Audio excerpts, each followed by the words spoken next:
Hi guys and welcome back to our channel Reveal GK ना। और ये आपका लेक्चर नंबर 4 होने वाला है आपके रेलवे एग्जाम्स के लिए। जैसे आपको पता है कि आपकी जो डेट्स आ चुकी है, तो उससे पहले हम यहाँ पे अपनी ये सीरीज कंप्लीट कर लेंगे। और हफ्ते में हम यहाँ पे 3 दिन अपने लेक्चर्स कर रहे हैं।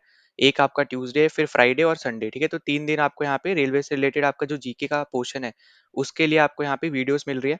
तो यहाँ पे हम पीवाईक्यूज तो हम लोग यहाँ पे कर रहे हैं, पर पीवाईक्यूज के साथ हम उस कंप्लीट टॉपिक को भी हम लोग यहाँ पे डिस्कस करते चल रहे हैं। अगर आपने पिछले तीनों पार्ट्स नहीं देखे तो जरूर देख लेना।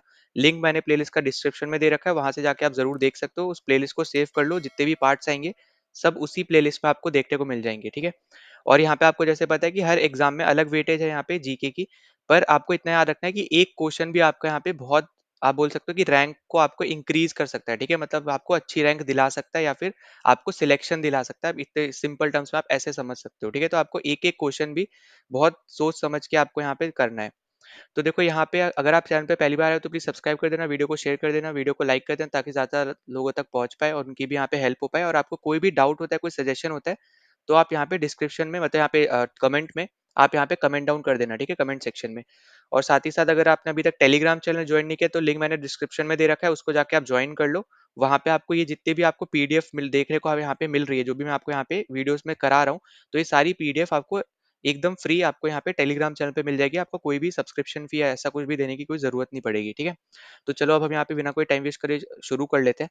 तो सबसे पहला क्वेश्चन आपसे यहाँ पे पूछा जा रहा है कि जो मैंडरीन है ये कौन से कंट्री की ऑफिशियल लैंग्वेज है। अब देखो इन्होंने यहाँ पे हिंट तो दे दिया कि यहाँ पे ये नेबरिंग कंट्री की है। अगर मान लो ये नहीं दिया होता, ठीक है, तब भी आपको ये पता होना चाहिए। पर यहाँ पे इंपॉर्टेंट पॉइंट्स क्या है यहाँ पे आपके लिए, कि आप कोई भी एग्जाम दे रहे हो, चाहे आप यूपीएससी का दे रहे हो, एसएससी का दे रहे हो, किसी भी एग्जाम, कोई भी आपका यहाँ पे ऑर्गेनाइजेशन का एग्जाम दे रहे हो, हर एक के लिए आपको इंपॉर्टेंट चीज समझनी है कि आपके नेबरिंग कंट्रीज, क्योंकि जियो पॉलिटिक्स के हिसाब से भी समझोगे तो आपकी नेबरिंग कंट्रीज ही सबसे ज्यादा इंपॉर्टेंट है यहाँ पे इंडिया के लिए। ठीक है, तो उससे रिलेटेड आपको क्वेश्चन देखने को हमेशा मिलेंगे। तो यहाँ पे आपका आंसर हो जाएगा यहाँ पे चाइना। ठीक है, अब यहाँ पे तीन चीजें हैं जो मैं आपके साथ यहाँ पे डिस्कस करूंगा। सबसे पहले तो हम लोग यहाँ पे डिस्कस करेंगे कैपिटल्स को। ठीक है, जितनी भी हमारी नेबरिंग कंट्रीज है उनकी कैपिटल्स को। फिर हम लोग यहाँ पे डिस्कस करेंगे उनकी लैंग्वेजेस को। ठीक है, क्योंकि लैंग्वेज से रिलेटेड क्वेश्चन पूछता ही पूछता है। फिर एक आपका हो जाएगा यहाँ पे करेंसी। अब करेंसी से रिलेटेड ज्यादा क्वेश्चन ऐसे आपको देखने को नहीं मिलते, पर तब भी हम यहाँ पे डिस्कस करते चलेंगे कि क्या पता इस बार आपको देखने को मिल जाए। ठीक है, ऐसा नहीं है कि नहीं मिलेंगे, मिल भी सकते हैं। हो सकता है किसी सेक्शन में, मतलब किसी सेट में आपको एक क्वेश्चन देखने को मिल जाए पूरे आपके यहाँ पे पेपर में, कहीं यहाँ पे देखने को ना मिले, पर एटलीस्ट हमें यहाँ पे पता होना चाहिए कि हम ऐसा, हम मतलब एक तरीके से अपना 100% हमें देना है ना। बाकी तो अब बात बात की बात है जो हम यहाँ पे देख सकते हैं। अब देखो सबसे पहले आपको यहाँ पे अफगानिस्तान दे रखा है। अफगानिस्तान की यहाँ पे कैपिटल क्या है, यहाँ पे ये है काबुल। ठीक है, अफगानिस्तान की कैपिटल है काबुल। लैंग्वेज की बात करें तो आपको देगा यहाँ पे लिखा हुआ पश्तो या फिर दारी। ठीक है, दोनों लैंग्वेज आपको याद रखनी है। करेंसी तो है इनकी यहाँ पे अफगानी, तो ये तो आपको यहाँ पे इजिली याद रह जाएगी। फिर भूटान की बात करते हैं। भूटान आपकी यहाँ पे कैपिटल है थिम्फू। ठीक है, भूटान की कैपिटल थिम्फू। लैंग्वेज है यहाँ पे जोंगखा। ठीक है, डी साइलेंट रहता है, तो यहाँ पे ये इस तरीके से याद रखना है, ये है आपका यहाँ पे जोंगखा। और करेंसी भी इनकी यहाँ पे यूनिक नाम वाली है, तो ये याद रख लेना, नगल ट्रम। ठीक है, तो यहाँ पे अलग से मैं लिख दे रहा हूँ ताकि आप यहाँ पे अफगानी और नगल ट्रम में कंफ्यूज ना हो। तो इस तरफ लिख दे रहा हूँ। ठीक है, तो यहाँ पे इसकी करेंसी भी आपको याद रख लेनी है, क्योंकि यहाँ पे देखो ऐसी आपसे पूछे जाएंगे जिनका आपको आइडिया नहीं होगा, थोड़ी आपको अलग लैंग्वेज दिख रही होगी, या फिर मान सकते हो आपकी अलग स्पेलिंग होगी। जैसे अब जोंखा है, उसका आपको पता होना चाहिए, वरना आप थोड़ा कंफ्यूज हो सकते हो। ठीक है, तो ये इंपॉर्टेंट चीजें हैं जो आपको यहाँ पे समझनी है। अब बीजिंग आपकी कैपिटल है यहाँ पे किसकी, चाइना की। ठीक है, ये तो अब हर एक को यहाँ पे पता ही होगा चाइना के रिस्पेक्ट में। फिर लैंग्वेज हमने जैसे देखा, यहाँ पे लैंग्वेज है आपकी यहाँ पे मैंडरीन। ठीक है, अब देखो करेंसी ना यहाँ पे होती है रेनमिनबी। ठीक है, रेनमिनबी। अब रेनमिनबी को ही हम लोग बेसिकली यहाँ पे एक और नाम से जानते हैं, जिसको हम बोलते हैं यहाँ पे चाइनीज युआन। ठीक है, तो सबसे पहले हम लोग लिख लेते हैं यहाँ पे रेनमिन बी। और एक आपका यहाँ पे आप इसी को ही सेम नाम, मतलब इसी सेम को ही आप जानते हो यहाँ पे चाइनीज युआन से। ठीक है, तो ये पॉइंट आपको यहाँ पे याद रखना है। तो अगर आप चाइना में जाओगे, चाइनीज से पूछोगे, तो वो लोग यहाँ पे रेमेम्बी बोलेंगे। पर अगर आप जैसे ट्रेडिंग के टाइम पे अगर कभी भी सुनोगे, कोई भी आर्टिकल सुनोगे, तो वो हमेशा युआन के बारे में बोलते हैं। ठीक है, तो दोनों नाम आपको याद रखना है, कोई भी आपसे पूछा जा सकता है। और इसको यहाँ पे येन के साथ कंफ्यूज मत करना। ठीक है, येन अलग है, येन जापान की करेंसी है। ठीक है, वो अलग है। युआन अलग है, येन अलग है। ठीक, अब देखो श्रीलंका आपको दे रखा है। श्रीलंका की ना दो कैपिटल है। पहली तो है इनकी यहाँ पे श्री जयवर्धने, जयवर्धनेपुरा कोटे। ठीक है, जयवर्धनेपुरा कोटे। ये है इनकी यहाँ पे लेजिस्लेटिव, लेजिस्लेटिव। फिर एक है इनकी यहाँ पे कैपिटल कोलंबो। ठीक है। कोलंबो इनकी है यहाँ पे एग्जीक्यूटिव, और साथ ही साथ यहाँ पे जुडिशियल कैपिटल। ठीक है, तो ये दोनों ही कैपिटल याद रखनी है आपको, यहाँ पे किसी भी तरीके से आपसे क्वेश्चन पूछा जा सकता है। फिर लैंग्वेज में देखोगे तो तमिल तो आपको यहाँ पे पता ही है, तमिल लोग भी वहाँ पे रहते हैं, तो ये याद रखना। पर आपको जो देगा वो आपको देगा यहाँ पे सिन्हाला लैंग्वेज की कौन से कंट्री की है। ठीक है, तो सिन्हाला आपको याद रखना है। फिर उसके बाद यहाँ पे श्रीलंकन रुपी। ठीक है, ये तो आपकी करेंसी हो गई, तो आप इजिली यहाँ पे बता सकते हो इजी टर्म्स में। अब आपके यहाँ पे कुछ और इंपॉर्टेंट कंट्रीज है, उनको भी हम यहाँ पे डिस्कस करते हुए चलते हैं। तो वापस से पहले मैं यहाँ पे लिख लेता हूँ। ठीक है, यहाँ पे हम लिखेंगे कैपिटल को, फिर इधर हम लोग लिखेंगे यहाँ पे लैंग्वेज को। ठीक है, और इधर हम लोग लिखेंगे यहाँ पे करेंसी को, और शुरू में हमारी यहाँ पे रहेगी कंट्री। ठीक, अब देखो हमारी यहाँ पे कौन कौन सी रह गई, हम उसको डिस्कस करते हैं। जैसे आपकी है अभी यहाँ पे पाकिस्तान। अब पाकिस्तान का यहाँ पे कैपिटल में बहुत ज्यादा लोग कंफ्यूज होते हैं, तो याद रखना इसकी कैपिटल है यहाँ पे इस्लामाबाद। ठीक है, कराची या लाहौर नहीं है, तो इसको प्लीज ध्यान रखना। इस्लामाबाद इसकी यहाँ पे कैपिटल है। अब देखो लैंग्वेज आपको याद रखनी है, इनकी है उर्दू। ठीक है, अब इंग्लिश भी हो सकती है, इंग्लिश भी अगर आपको ऑप्शन में दो इंग्लिश भी आप लिख सकते हो, पर वो आपको यहाँ पे इजीली पता चल जाएगा। पर यहाँ पे आपको जो मेन इनकी लैंग्वेज है वो याद रखनी है, वो है यहाँ पे उर्दू। फिर करेंसी में याद रख लेना यहाँ पे वो है पाकिस्तानी रुपीज। ठीक है, पाकिस्तानी रुपीज। ठीक है, तो ये याद रख लेना। इसके अलावा अगर आप देखोगे नेक्स्ट आपको देखने को मिलेगा यहाँ पे म्यांमार। ठीक है, एक सेकंड, स्पेलिंग गलत हो गई। यहाँ पे आपको देखने को मिलेगा यहाँ पे म्यांमार। ठीक है, इसी को ही यहाँ पे अंग्रेज बुलाते थे बर्मा। तो आपको ये क्वेश्चन भी मिल सकता है, तो प्लीज इस पे भी आपको फोकस करना है, इस पे भी आपको यहाँ पे ध्यान देना है। इनकी कैपिटल की बात करें तो इनकी कैपिटल की स्पेलिंग बहुत ही ज़्यादा अलग है। ठीक है, अजीब तो यहाँ पे कुछ नहीं होता है, ठीक है, अलग होता है। तो यहाँ पे इनकी कैपिटल आप यहाँ पे इसको प्रोनाउंस कर लेना, पर यहाँ पे एटलीस्ट इतना बस आपको यहाँ पे याद रख लेना है। फिर लैंग्वेज की बात करें, लैंग्वेज आपका क्योंकि बर्मा था तो यहाँ पे बर्मीज बोलते हैं। ठीक है, फिर यहाँ पे क्योंकि बर्मीज की वजह से बेसिकली उसका नाम बर्मा पड़ा था, ऐसे याद रख लो। ठीक है, यहाँ पे इसकी वजह से बर्मीज लैंग्वेज नहीं बोलते, बर्मीज लैंग्वेज की वजह से उसका नाम बर्मा पड़ा था, इसलिए आप यहाँ पे याद रख सकते हो। फिर करेंसी है इनकी यहाँ पे चार्ट। ठीक है, अब ये KYAT इसकी स्पेलिंग है, पर इसको प्रोनाउंस चार्ट करके करते हैं। ठीक है, इतना बस आपको याद रखना है। पर करेंसी की स्पेलिंग बस आपको याद रहनी चाहिए, क्योंकि वहां पे प्रोनाउंसिएशन का आपका एग्जाम नहीं है, आपको बस आपको करेक्ट आंसर बस वहां पे मार्क करना है। ठीक है, ऑप्शंस आपको दिए जाएंगे। फिर नेक्स्ट अगर आप देखोगे, अब अपना आ जाता है यहाँ पे नेपाल। ठीक है, कैपिटल आपकी है यहाँ पे काठमांडू, वही काठमांडू जहाँ पे आपको सार्क जो आपकी यहाँ पे एक ग्रुप है उसके हेडक्वार्टर्स देखने को मिलेंगे। लैंग्वेज आपकी आ जाएगी यहाँ पे नेपाली, जो कि आपकी एक ऑफिशियल लैंग्वेज भी है इंडिया की। अगर हम ऑफिशियल लैंग्वेजेस की बात करते हैं 22 में से एक आपकी नेपाली भी है, जो हमने 71st कॉन्स्टिट्यूशनल अमेंडमेंट एक्ट से हमने यहाँ पे जोड़ी थी। फिर आपको यहाँ पे करेंसी देखने को मिलेगी यहाँ पे नेपालीज रुपीज। ठीक है, तो ये भी आपको यहाँ पे याद रख लेना है। इसके बाद आपका यहाँ पे आ जाता है मालदीव्स। ठीक है, मालदीव्स बहुत ज्यादा न्यूज में था अभी बीच में, आपको पता होगा यहाँ पे। ठीक है, तो वो भी इसलिए आपके यहाँ पे इंपॉर्टेंट है, आपसे पूछा जा सकता है, क्योंकि आपको पिछले एक साल के करंट अफेयर करने हैं, तो आपको किसी भी तरीके से पूछा जा सकता है यहाँ पे मालदीव्स के बारे में भी। तो कैपिटल है इनकी इसकी यहाँ पे माले। फिर लैंग्वेज है इसकी यहाँ पे दिवेही। ठीक है, दिवेही। और फिर उसके बाद यहाँ पे करेंसी की बात करें तो करेंसी इनकी हो जाएगी यहाँ पे मालदीवियन।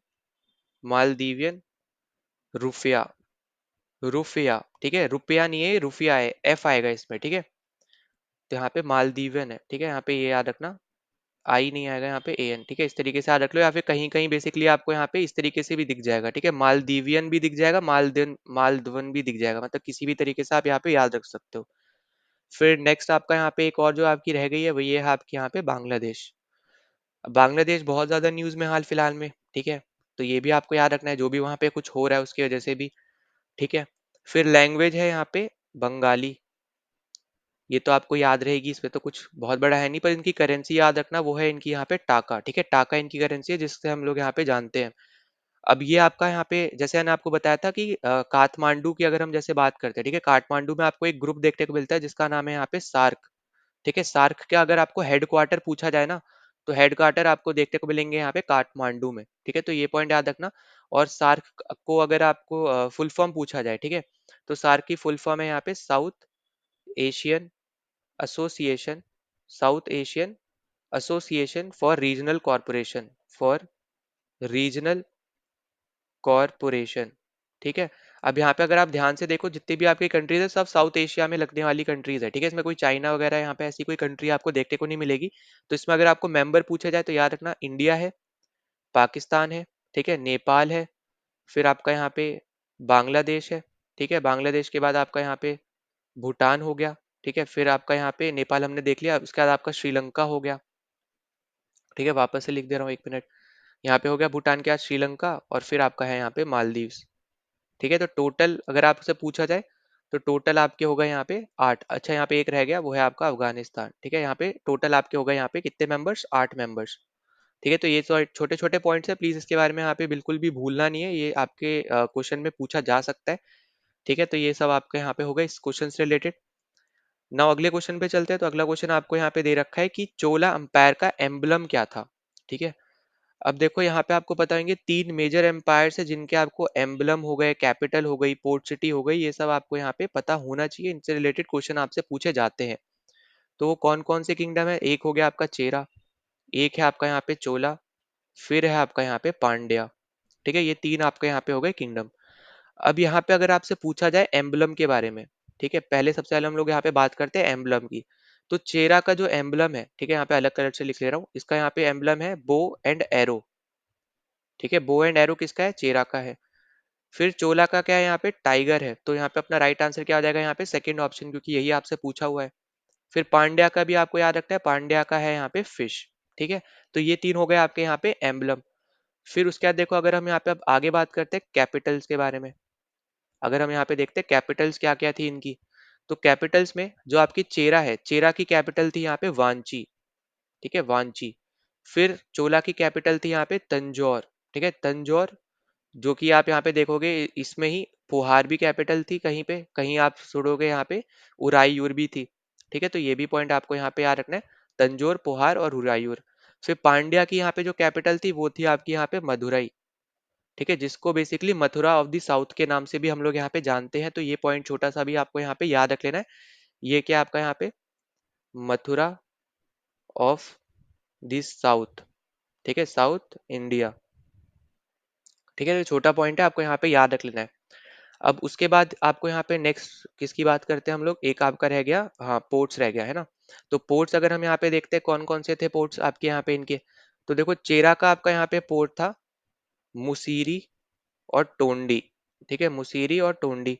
फिर चोला का आपका यहाँ पे पोर्ट था कवेरी पट्टनम, कावेरी पट्टनम, और यहाँ पे पुहार। ठीक है, जो आपके यहाँ पे कैपिटल भी रही थी, वो आपका एक पोर्ट भी था। फिर पांड्या की बात करते हैं, पांड्या में है आपके यहाँ पे मुजिरिस, कोरकई, कोरकई। ठीक है, ये आपको यहाँ पे याद रख लेना। अब देखो जो पूछा जाएगा वो आपको कोरकई से पूछा जाएगा, और यहाँ पे इस तरफ से चेरा वाले से मुसरी पूछा जाएगा। ठीक है, तो इस तरीके से आपको यहाँ पे याद रख लेना है। फिर एक छोटा सा पॉइंट और रह गया, वो भी हम देख लेते हैं कि आपके यहाँ पे ये जो किंगडम्स थे, ये आपके कौन से रीजन में थे प्रेजेंट टाइम की अगर हम बात करें। तो जो चेरा है ये आपको देखने को मिला था यहाँ पे केरला साइड पे। ठीक है, केरला वाले आपके स्टेट में। फिर जो चोला है ये आपको तमिलनाडु में देखने को मिला है, पांड्या भी आपको यहाँ पे तमिलनाडु में देखने को मिला है। ठीक है, तो ये छोटे छोटे पॉइंट्स है जो आपको यहाँ पे याद रख लेना है, इनको बिल्कुल भी यहाँ पे भूलना नहीं है। अब उसके बाद चलते हैं यहाँ पे अपने अगले क्वेश्चन पे। देखो अब अगला क्वेश्चन आपसे यहाँ पे क्या बोल रहा है कि कौन पार्टिसिपेट करता है आपके यहाँ पे प्रेसिडेंट्स के इलेक्शन पे। ठीक है, प्रेसिडेंट का जो इलेक्शन होता है उनमें कौन पार्टिसिपेट करता है, कौन वोट डाल सकता है, कौन यहाँ पे प्रेसिडेंट को इलेक्ट करने में अपना यहाँ पे योगदान देता है, सिंपल टर्म्स में आप ऐसे समझ लो। ठीक, तो देखो यहाँ पे हम दो की बात करेंगे, एक है जैसे आपके यहाँ पे प्रेसिडेंट, और एक आपको पता है यहाँ पे आपके होते हैं यहाँ पे वाइस प्रेसिडेंट। ठीक है, जैसा आपको पता है कि डिप्टी पीएम तो अब यहाँ पे होते नहीं है, जो हमने यहाँ पे पिछले वीडियो में डिस्कस किया था, अगर आपको नहीं पता है तो वीडियो जरूर देख लेना। ठीक है, अब ये है आपका यहाँ पे प्रेसिडेंट, एक हो गया आपके यहाँ पे वाइस प्रेसिडेंट। अब जो आपके यहाँ पे प्रेसिडेंट होते हैं, इसमें कौन आपके वोट डाल सकते हैं उनके बारे में अगर हम डिस्कस करें, तो इसमें आपके होते हैं जितने भी आपके इलेक्टेड मेंबर्स हैं। ठीक है, जितने भी आपके यहाँ पे इलेक्टेड मेंबर्स हैं, चाहे वो एमपी है मतलब मेंबर ऑफ पार्लियामेंट हो, या फिर आपके यहाँ पे मेंबर ऑफ लेजिस्लेटिव असेंबली हो, जो कि आपकी स्टेट लेजिस्लेचर जो होता है, जिसमें आपका जो लोअर हाउस होता है जिसको हम स्टेट असेंबली बताए, यहाँ पे जो लेजिस्लेटिव असेंबली के नाम से जानते हैं, तो उसके ही मेंबर को हम लोग बोलते हैं एमएलए, मेंबर ऑफ आपकी यहाँ पे लेजिस्लेटिव असेंबली। ठीक है, इसी तरीके से एमपी में कौन कौन मतलब यहाँ पे एमपी कौन कौन होते हैं, जो आपके राज्यसभा के मेंबर हो या फिर आपकी लोकसभा के मेंबर हो। क्योंकि आपका देखो यहाँ पे क्या याद रखना है, पार्लियामेंट अगर आपसे कभी भी पूछे कि पार्लियामेंट में कौन कौन आता है, तो इसमें आपका लोकसभा आता है, राज्यसभा आता है, प्लस आपका यहाँ पे प्रेसिडेंट आता है। ठीक है, फिर अगर मान लो आपसे पूछे यहाँ पे स्टेट लेजिस्लेचर में कौन कौन आता है, स्टेट लेजिस्लेचर में कौन कौन आता है, तो ये भी आपको याद रखना है। एक आपका आ जाएगा यहाँ पे लेजिस्लेटिव असेंबली। ठीक है, यहाँ पे एमपी एमएलए नहीं कर रहे हैं हम लोग, यहाँ पे करते हैं लेजिस्लेटिव असेंबली, जो आपका होता है यहाँ पे एल ए। ठीक है, शॉर्ट फॉर्म में यहाँ पे मैं लिख दे रहा हूँ, लेजिस्लेटिव असेंबली प्लस आपका होता है लेजिस्लेटिव काउंसिल प्लस आपका होता है यहाँ पे गवर्नर। ठीक है, ये पॉइंट आपको यहाँ पे याद रखना है। अब इंपॉर्टेंट पॉइंट क्या, मैंने आपको पहले ही बता रखा है यहाँ पे, अगर आपको नहीं आपने देख रखी वीडियो प्लीज उसको जरूर देख लेना। वो है यहाँ पे ये लेजिस्लेटिव काउंसिल से रिलेटेड, ठीक है, क्योंकि ये हर एक स्टेट में नहीं है, ये सिर्फ और सिर्फ यहाँ पे 6 स्टेट्स में प्रेजेंट है, ठीक है, ओनली इन 6 स्टेट्स। तो ये पॉइंट आपके लिए इंपॉर्टेंट है, जो आपको समझना है कि अगर मान लो ये जिस भी स्टेट में नहीं है, तो उस केस में अगर स्टेट लेजिस्लेचर आपसे पूछा जाए, तो वो आपका रहेगा यहाँ पे लेजिस्लेटिव असेंबली प्लस गवर्नर। वहीं पे अगर आपकी ऐसी स्टेट है जहाँ पे लेजिस्लेटिव काउंसिल प्रेजेंट है, जैसे यूपी हो गया, है ना, जैसे आपका तेलंगाना, आंध्र प्रदेश है, बिहार हो गया, आपका महाराष्ट्र है, फिर आपका यहाँ पे कर्नाटक है, यही 6 स्टेट्स है जिनमें लेजिस्लेटिव असेंबली के साथ साथ आपको लेजिस्लेटिव काउंसिल भी देखने को मिलती है। बाकी जितनी भी स्टेट्स है उनमें लेजिस्लेटिव काउंसिल आपको नहीं देखने को मिलेगी। और लेजिस्लेटिव काउंसिल क्या होता है, अपर हाउस होता है, जैसे पार्लियामेंट में राज्यसभा अपर हाउस है, वैसे लेजिस्लेटिव असेंबली जो होती है ये आपका होता है लोअर हाउस, है ना, ये होता है आपका लोअर हाउस। और ये जो है ये आपका होता है यहाँ पे अपर हाउस। ठीक है, तो ये इसके बारे में तो यार बिल्कुल भी नहीं भूलना, ये मैं आपको पहले भी बहुत बार बता चुका हूँ, तो प्लीज इसको बिल्कुल भी भूलना नहीं है। ठीक है, तो हमने यहाँ पे ये चीज हमने यहाँ पे देख ली है कि आपके प्रेसिडेंट में कौन वोट डाल सकता है, जितने भी इलेक्टेड मेंबर्स होंगे, चाहे वो एमपी हो या फिर वो एमएलए हो। ठीक है, नॉमिनेटेड मेंबर्स वोट नहीं डालेंगे, तो ये याद रखना कि नॉमिनेटेड, ठीक है, नॉमिनेटेड वोट नहीं डालते हैं। ठीक है, क्रॉस लगा रहा हूँ, मतलब वोट नहीं डालते हैं, नॉमिनेटेड मेंबर्स वोट नहीं डालते हैं। फिर वाइस प्रेसिडेंट की बात करते हैं, तो यहाँ पे सिर्फ और सिर्फ जितने भी एमपीज हैं, ठीक है, चाहे वो इलेक्टेड हो या फिर वो आपके नॉमिनेटेड हो, वो वोट डाल सकते हैं। ठीक है, तो याद रखना। और इसमें कौन वोट नहीं डालता है, तो इसमें एमएलए वोट नहीं डालते हैं। ठीक है, चाहे वो इलेक्टेड हो आपके नॉमिनेटेड हो, उससे कोई फर्क नहीं पड़ता है। पर वाइस प्रेसिडेंट के इलेक्शन में सिर्फ और सिर्फ जो मेंबर ऑफ पार्लियामेंट है, मतलब जो आपके लोकसभा के मेंबर है, जो आपके राज्यसभा के मेंबर है, चाहे वो इलेक्टेड हो नॉमिनेटेड हो, वही सिर्फ आपके वाइस प्रेसिडेंट के इलेक्शन में पार्ट ले सकते हैं। वहां पे उनको इलेक्ट करने में अपनी योग आप एक तरीके से बोलो यहाँ पे अपना यहाँ पे योगदान दे सकते हैं, है ना। तो ये पॉइंट आपको बस यहाँ पे याद रखना है सिंपल टर्म्स में।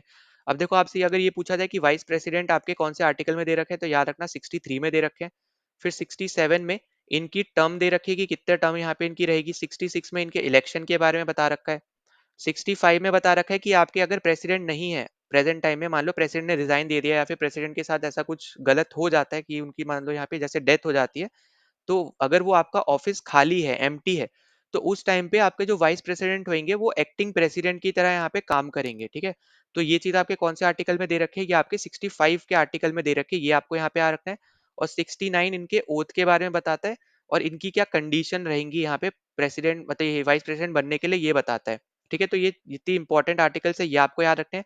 और जैसे मैंने आपको पहले बता रखा है, ये आपको याद रखना है कि 35 ईयर्स मिनिमम एज रहनी चाहिए यहाँ पे किसकी, वाइस प्रेसिडेंट बनने की। ठीक है, तो ये आपका यहाँ पे इंपॉर्टेंट है, क्योंकि आपको अगर नहीं पता है तो ये पता होना चाहिए कि जो वाइस प्रेसिडेंट होते हैं ये आपके होते हैं chairman of Rajya Sabha. Chairman of Rajya Sabha ये होते हैं, पर ये मेंबर नहीं होते हैं, है ना। ये मैंने आपको पहले ही बता रखा है, अगर आपको नहीं पता है तो इसको ध्यान दे देना कि जो आपके वाइस प्रेसिडेंट होते हैं ये आपके क्या होते हैं, चेयरमैन होते हैं वाइस आपके यहाँ पे राज्यसभा के, पर ये क्या होते हैं, नॉट मेंबर, मतलब not a member of Rajya Sabha. तो इसको तो आपको यहाँ पे स्टार मार्क करके यहाँ पे जितना याद रख सकते हो इतना याद रख लो कि यहाँ पे ये चेयरमैन मतलब प्रेसाइड ये करते हैं, पर ये मेंबर नहीं होते हैं। इसलिए यहाँ पे इनकी कंडीशन अलग दे रखी है कि इनकी 35 एज होनी चाहिए, क्योंकि आपको पता होगा कि आपके जो राज्यसभा के मेंबर्स होते हैं उनके लिए मिनिमम एज रख रखी है यहाँ पे 30 ईयर्स की, जो 30 साल का है वो आपका राज्यसभा का मेंबर बन सकता है ना। पर वाइस प्रेसिडेंट के लिए आपकी 35 एज होनी चाहिए। और फिर बाकी जितना भी आपकी कंडीशन है, जो भी बची हुई कंडीशन है, वो सब आपके यहाँ पे राज्यसभा का जो भी मेंबर की कंडीशन होती है वो सब रहेगी, बस एज को छोड़ के बाकी जितनी कंडीशन है वो सब आपके राज्यसभा के मेंबर की जैसी रहेगी। बस एज आपकी 35 ईयर्स होनी चाहिए अगर आपको वाइस प्रेसिडेंट बनना है, गवर्नर बनना है, प्रेसिडेंट बनना है, कुछ भी आपके यहाँ पे हाईएस्ट पोस्ट पे जाना है, तो वो आपका रहेगा यहाँ पे 35 ईयर्स। ठीक है, तो इसको तो यहाँ पे बिल्कुल भूलना नहीं है, हम बहुत बार डिस्कस कर चुके हैं। ठीक, अब उसके बाद चलते हैं अपने यहाँ पे अगले क्वेश्चन पे। अब अगला देखो, अगला क्वेश्चन हमसे बोल रहा है कि कौन से कॉन्स्टिट्यूशनल अमेंडमेंट एक्ट से, है ना, कौन से कॉन्स्टिट्यूशनल अमेंडमेंट एक्ट से वोटिंग एज को हमने यहाँ पे रिड्यूस किया था 18 साल तो यहाँ पे 18 साल किया था हमने 21 साल से। हमने वोटिंग एज को कम करा था 21 साल से 18 साल। ठीक है, ये इस तरीके से पूछ रहा है, पहले 21 साल थी फिर 18 साल हमने कौन से कॉन्स्टिट्यूशनल अमेंडमेंट एक्ट से किया था, क्योंकि अगर आप प्रेजेंट टाइम में देखोगे तो आपकी वोटिंग एज 18 ईयर्स की है, आपको पता होना चाहिए। अब ये कौन से कॉन्स्टिट्यूशनल अमेंडमेंट एक्ट से किया था ये आपसे पूछ रहा है, तो ये आपका आंसर हो जाएगा यहाँ पे 61st। अब देखो यहाँ पे कितना ज्यादा क्लोज ऑप्शंस आपको दे रखे हैं, अगर आपको ईयर ना पता हो तो आप यहाँ पे गलत मार्क कर दोगे, ठीक है। इसलिए मैं आपको बार बार बोलता हूँ कि आपको ईयर पता होने चाहिए पॉलिटी में, खासकर एसएससी टाइप के एग्जाम्स और रेलवे टाइप के एग्जाम्स में, जहाँ पे आपको ईयर से रिलेटेड क्वेश्चन पूछे ही जाते हैं, है ना। तो ये सब आपको याद रखना है। फिर देखो हमने यहाँ पे शेड्यूल्स हमने डिस्कस किए थे, जो हमने यहाँ पे देखा था कि हमने 4 शेड्यूल हमने यहाँ पे अमेंड करके ऐड किए, जिसमें आपका पहला वाला आपका जो आया था 9 शेड्यूल आया था, जो हमने फर्स्ट कॉन्स्टिट्यूशनल अमेंडमेंट एक्ट से किया था, 10th वाला 52nd से, 11th वाला 73 से और 12th वाला जो था 74 से। ये हमने डिस्कस किया था यहाँ पे शेड्यूल के केस में, ठीक है। तो पूरा नहीं लिख रहा हूँ क्योंकि हम पहले यहाँ पे डिस्कस कर चुके हैं। अब उसके बाद हमने यहाँ पे देखो इंपॉर्टेंट जो आपके यहाँ पे ये कॉन्स्टिट्यूशनल अमेंडमेंट एक्ट है, इसके बारे में अगर हम देखते हैं तो जो आपका 36 कॉन्स्टिट्यूशनल अमेंडमेंट एक्ट आया था, इसके थ्रू हमने यहाँ पे सिक्किम को जोड़ा था इंडिया में, ठीक है, उसको स्टेटहुड का दर्जा दिया था, आप ऐसे बोल लो, ठीक है। फिर 42nd जो है, ठीक है, 66 आपका ये हो गया, फिर 42nd जो है आपका यहाँ पे, इसके थ्रू हमने यहाँ पे क्या किया है, तो इसके थ्रू हमने यहाँ पे किया है फंडामेंटल ड्यूटीज हो गई, ठीक है, फंडामेंटल ड्यूटीज ड्यूटीज को हमने ऐड किया है, साथ ही साथ हमने यहाँ पे प्रियम्बल में चेंजेस किए हैं, ठीक है, प्रियम्बल में हमने क्या किया है, यहाँ पे चेंजेस किए हैं।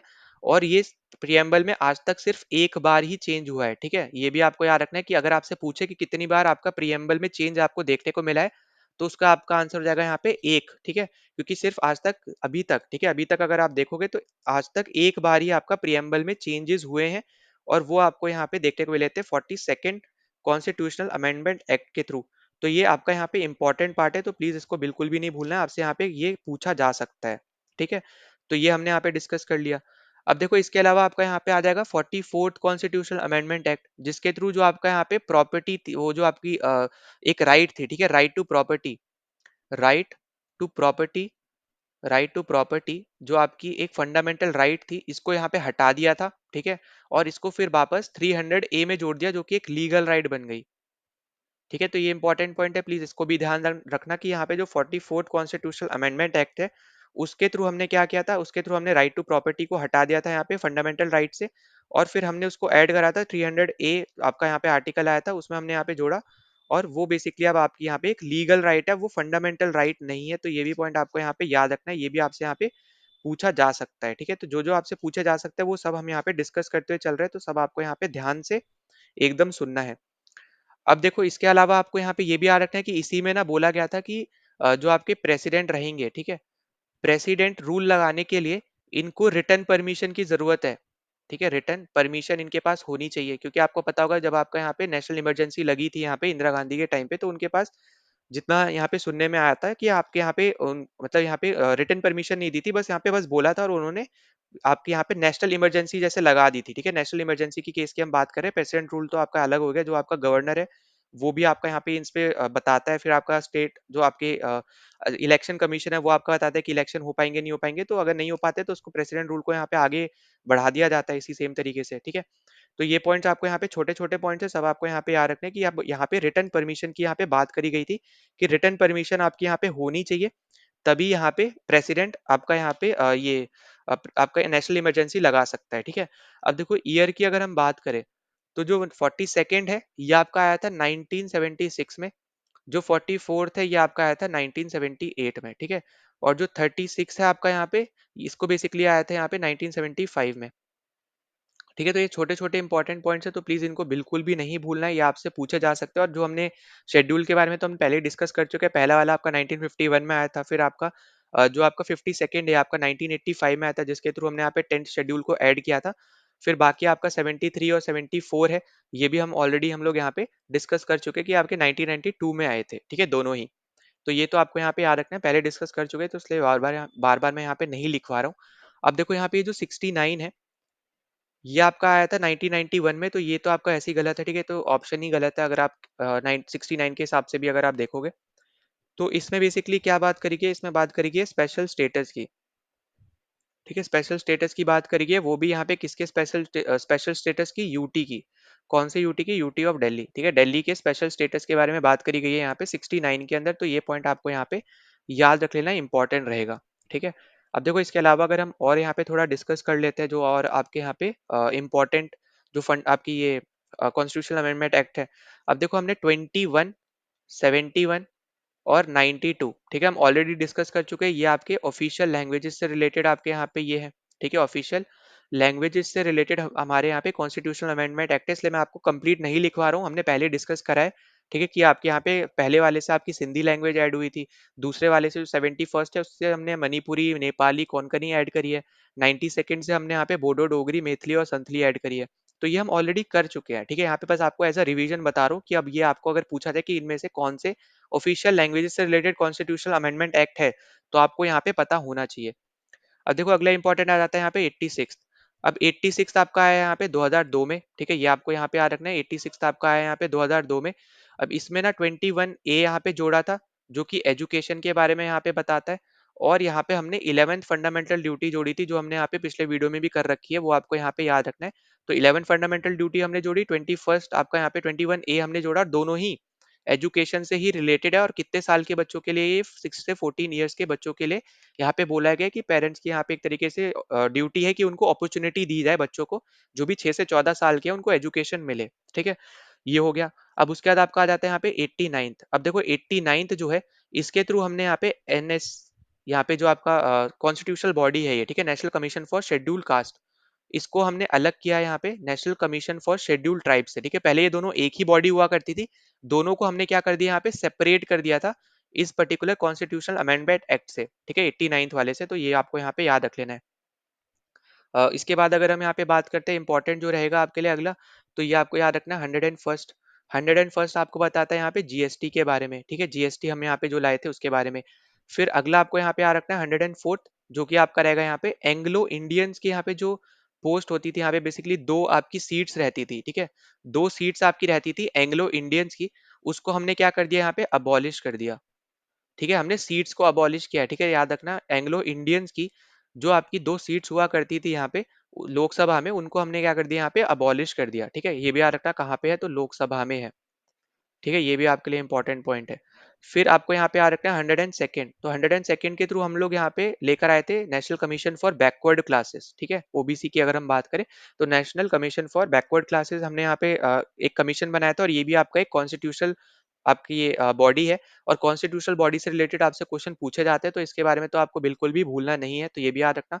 इसके अलावा अगर हम बात करें, आपका अगला इंपॉर्टेंट रहेगा यहाँ पे 103rd, जिसके थ्रू 10% रिजर्वेशन दिया है यहाँ पे। ठीक है, क्या दिया है यहाँ पे? 10% रिजर्वेशन दिया है। किसको दिया है यहाँ पे? ईडब्ल्यूएस। आपको पता होगा ईडब्ल्यूएस आपकी एक नई, आप बोल सकते हो यहाँ पे कास्ट बोल लो, यहाँ पे एस सी एस टी की तरह यहाँ पे ईडब्ल्यूएस यहाँ पे वो लोग लेकर आए जो। ठीक है, तो उसके लिए यहाँ पे 10% का रिजर्वेशन दिया है यहाँ पे, हर एग्जाम्स के पॉइंट से बात करें तो ये आपको याद रखना है। फिर 106th जो है, ये आपका इंपॉर्टेंट है, ये ऑलरेडी डिस्कस कर चुके हैं वैसे तो, पर याद रख लेना। 1/3 सीट्स यहाँ पे बोला गया 106 कॉन्स्टिट्यूशनल अमेंडमेंट एक्ट में कि 1/3 जो सीट्स है, ये बेसिकली आपकी रिजर्व्ड रहेंगी वुमेन्स के लिए। ठीक है, वुमेन के लिए ये आपकी रिजर्व रहेंगी, यहाँ पे वुमेन के लिए कहाँ पे रिजर्व रहेंगी? लोकसभा में, और आपकी यहाँ पे स्टेट लेजिस्लेटिव असेंबली में, स्टेट लेजिस्लेटिव असेंबली में। ठीक है, जो भी आपके लोअर हाउसेज है बेसिकली दोनों ही, उन दोनों में आपकी यहाँ पे 1/3 जो सीट्स रहेंगी, 1/3 लोकसभा में, 1/3 आपकी स्टेट लेजिस्लेटिव असेंबली में, ये रिजर्व रहेंगी यहाँ पे वुमेन के लिए। और ये कौन से बिल के अंडर हुआ है, तो ये भी याद रखना, ये है आपका यहाँ पे वुमेन रिजर्वेशन बिल। ठीक है, वुमेन रिजर्वेशन बिल। और इसी को ही यहाँ पे दूसरे नाम से जानते हैं, इसका नाम है यहाँ पे नारी शक्ति वंदन अधिनियम।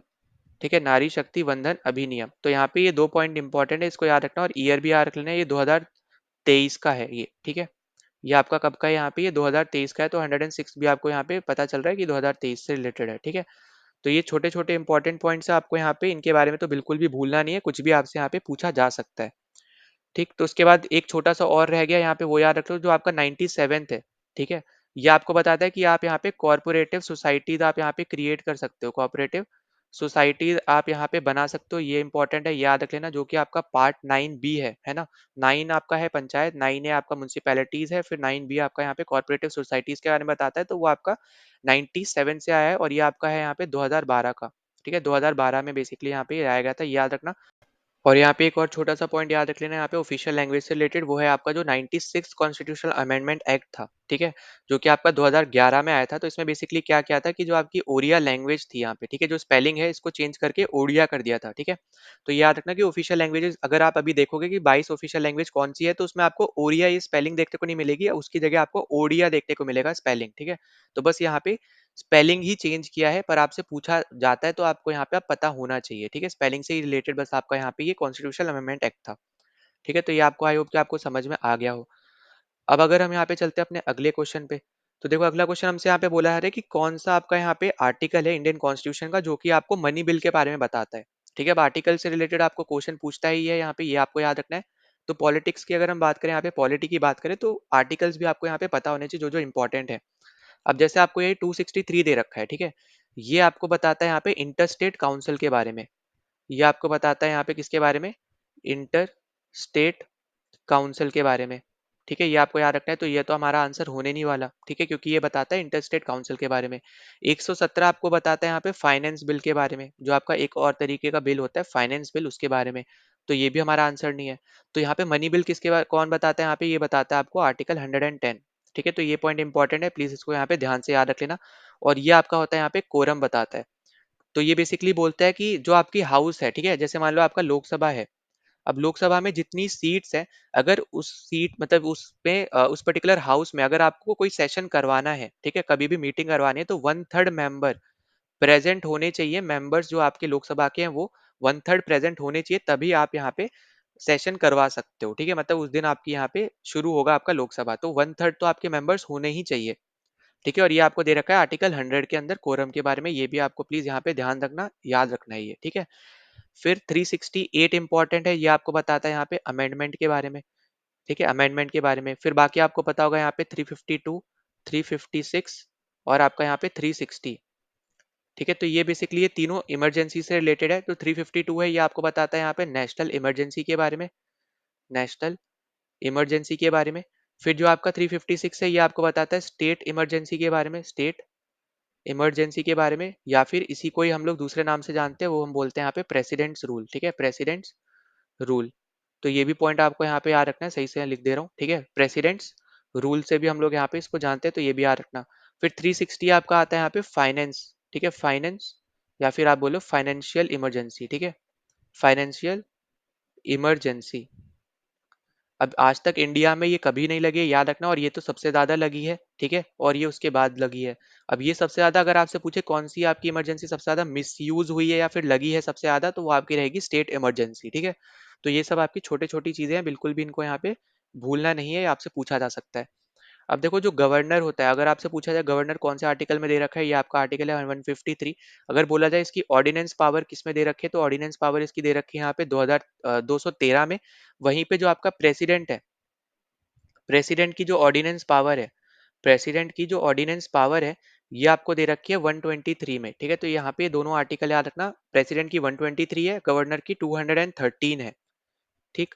फिर अगर आपको ओथ पूछा जाए यहाँ पे गवर्नर का कौन से आर्टिकल में, तो याद रखना 159 में आपकी यहाँ पे ओथ दे रखी है यहाँ पे गवर्नर की, ठीक है? ये भी इंपॉर्टेंट पॉइंट है, तो इसको भी भूलना नहीं, 159।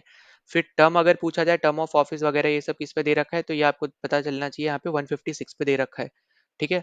फिर गवर्नर की एग्जीक्यूटिव पावर के बारे में यहाँ पे बता रखा है, क्योंकि आपको जैसे पता है कि स्टेट का हेड होता है आपका गवर्नर, ठीक है? जैसे प्रेसिडेंट जो है वो कंट्री का हेड है, उसी तरीके से स्टेट का हेड है आपका यहाँ पे गवर्नर, ठीक है? मैं यहाँ पे लीडर की बात नहीं कर रहा हूँ, मतलब जैसे यूनियन में अगर आप देखोगे तो पीएम आपके हेड हो गए, या फिर स्टेट में आपकी सीएम हेड हो गए, तो मैं उस तरीके से बात नहीं कर रहा हूँ। मैं एक तरीके से इंपॉर्टेंट जो आपकी पर्सनैलिटी है, जो हेड है रियल में, ठीक है? नॉमिनल हेड बोल लो एक तरीके से, तो उसकी बात कर रहा हूँ। रियल हेड तो आपके पीएम सीएम होते हैं, पर नॉमिनल हेड जो है जिनके नाम पे सब कुछ हो रहा है, ठीक है? जो भी आप कुछ भी लेकर आ रहे हो यहाँ पे, जैसे अगर आप कहीं पे किसी दूसरी कंट्री के साथ अगर आप ट्रेड वगैरह कर रहे हो, कोई डॉक्यूमेंट साइन कर रहे हो, तो प्रेसिडेंट के नाम पे हो रहा है, ठीक है?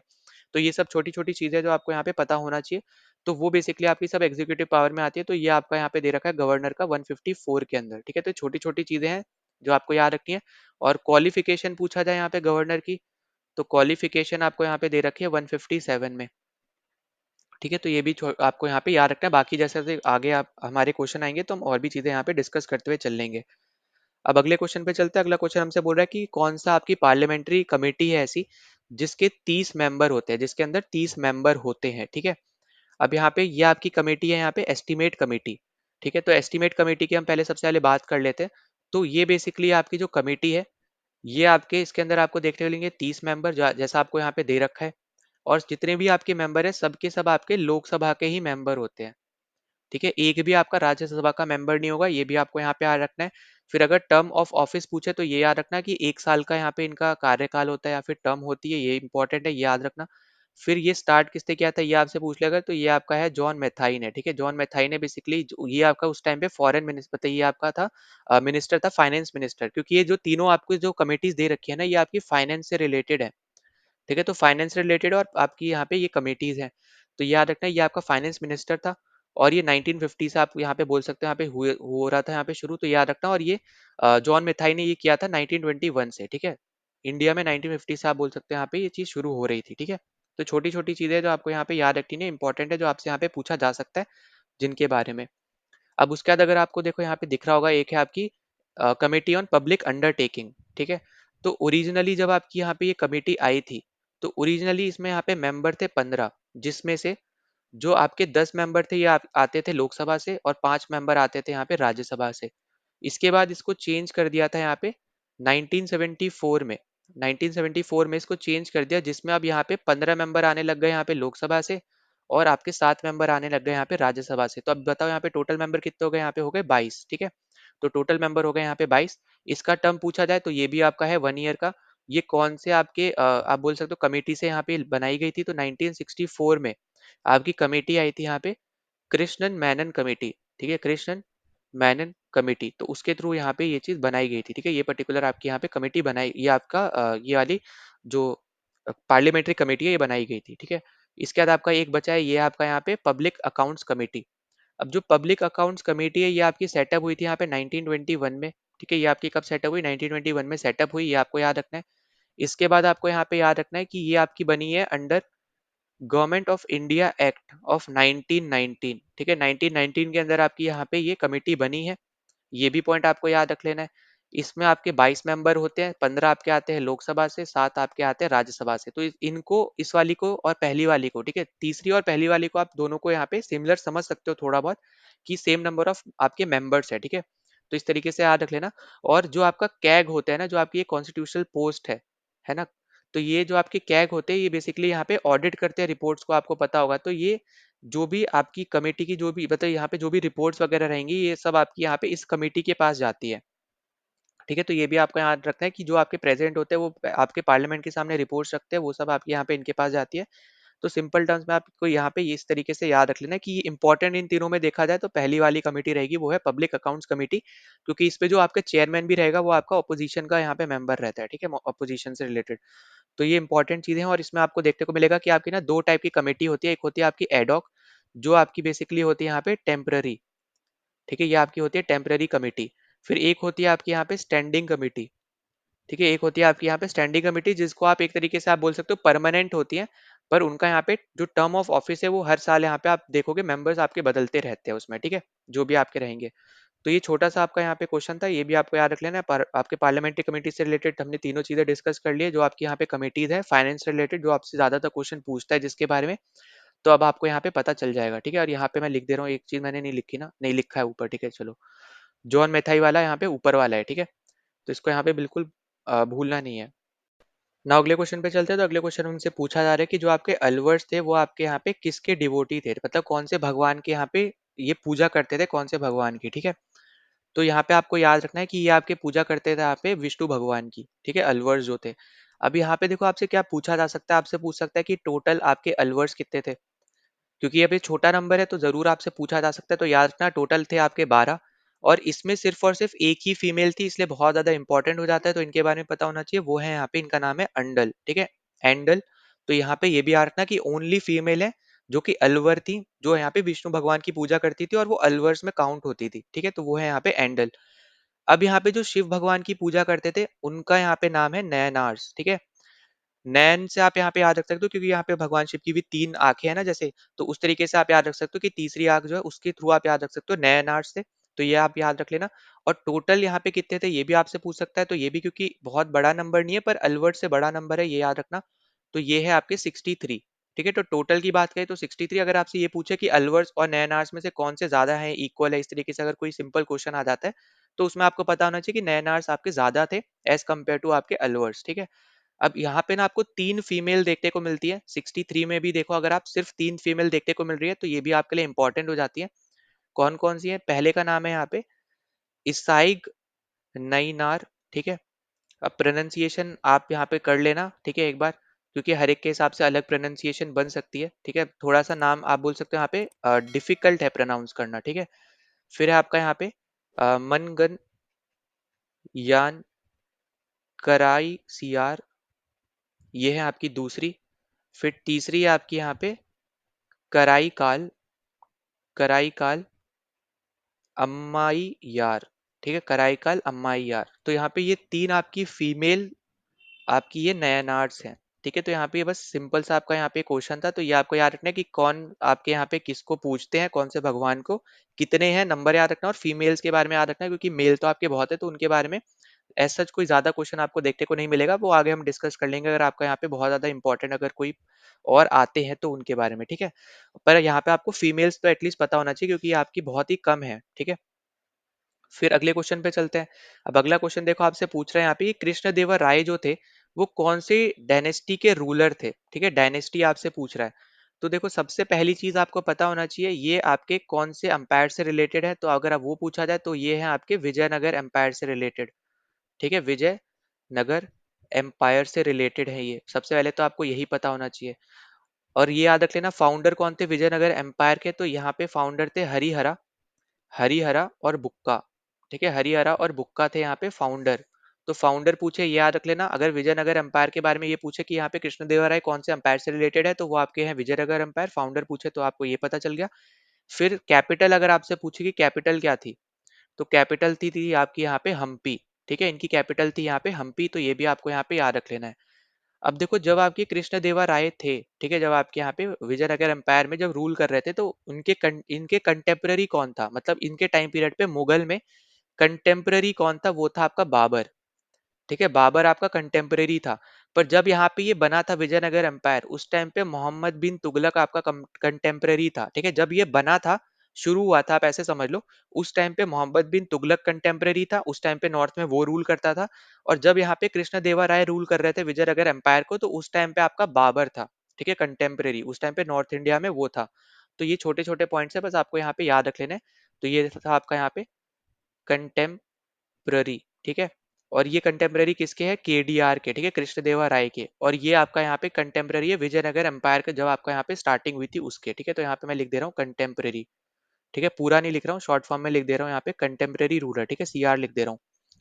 अब उसके बाद देखो अगर हम आगे बात करते हैं इसके बारे में तो यहाँ पे ना आपको कुछ डायनेस्टीज देखने को मिलेंगी, तो याद रखना इनका यहाँ पे याद रखने का तरीका आप सिंपल टर्म्स में ऐसे याद रख लो, SSTS। ठीक है, SST जो आपका एक पहले सब्जेक्ट हुआ करता था तो उससे आप याद रख सकते हो। ठीक है, SST, और फिर एक आप आगे एस लगा देना, एस बोल रहा हूँ यहाँ पे ए लगा देना। ठीक है, SST और फिर ए।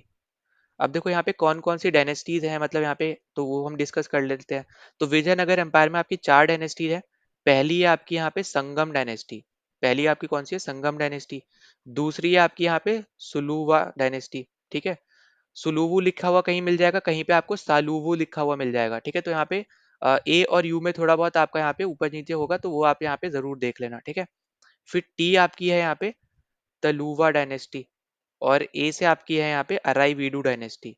ठीक है, तो ये 4 डायनेस्टी है, इनके नाम याद रखना कौन सी पहले थी, इस तरीके से याद रखना, पहली संगम, फिर सलूवो, फिर टलुवा, फिर उसके बाद फिर आपकी अराईवीडू। ठीक है, तो ये 4 डायनेस्टी थी।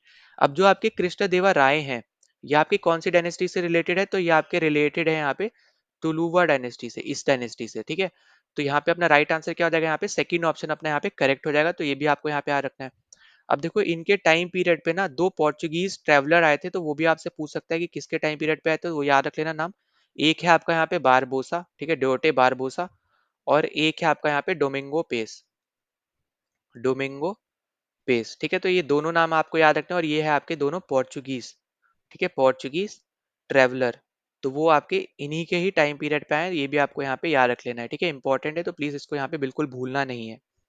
फिर अगर आपसे पूछा जाए कि यहाँ पे कृष्णदेवराय ने क्या क्या चीजें बनवाई थी, तो जैसे आपका यहाँ पे विट्ठल स्वामी टेम्पल इन्होंने यहाँ पे बनवाया था, ठीक है, विट्ठल स्वामी टेम्पल हो गया। फिर यहाँ पे अगर आप देखोगे तो विजय महल इन्होंने यहाँ पे बनवाया, ठीक है, विजय महल इन्होंने बनवाया। फिर इन्होंने यहाँ पे हजारा महल बनवाया, ठीक है, हजारा महल।